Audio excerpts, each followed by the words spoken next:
وكلاهما أي الحكام والشركات يريدان جمهورا سطحيا لا يفكر، يريدون جمهورا مخلصا وفيا طائعا تابعا بطريقة عمياء مستهلكا لبضاعتهم، بضاعة سياسية أو تجارية، لا منتقدا ومقودا لها، جمهورا متعصبا تعصبا عاطفيا وسطحيا. وهذا بالضبط ما يحققه لهم الجمهور الرياضي، وخصوصا جمهور كرة القدم.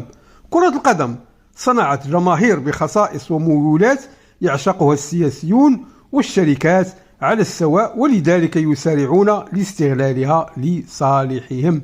التجار يستغلون الجماهير لإشهار بضاعتهم عن طريق الإعلانات التي يحملها الرياضيون وترفع في حلبات المسابقات الرياضية.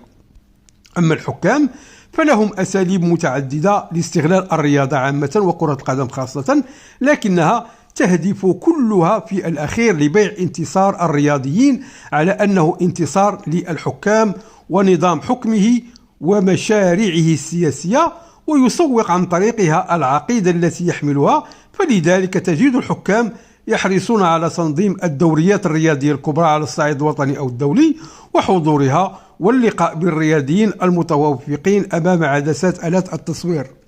شنو كيبين لكم فهاد اللعيبة هذه؟ أن النظام المغربي يعني مثال واضح على هذه التصرفات هذه.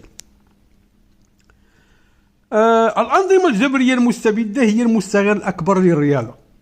المبالغة في استغلال الرياضة والرياضيين تجدها بالخصوص لدى الأنظمة الجبرية، أنظمة الحاكم الواحد، ملك أو رئيس ذات سلطات مطلقة ومقام مقدس أو شبه مقدس، بحيث يمكن مثلا للحاكم الذي لا محاسب ولا رقيب على أفعاله أن يغدق على غير وجه حق بسخاء على الرياضيين بالأموال والعقارات، فيصبحون هم بدورهم أي الرياضيون يمجدونه ويعملون له دعاية عند جمهورهم الواسع.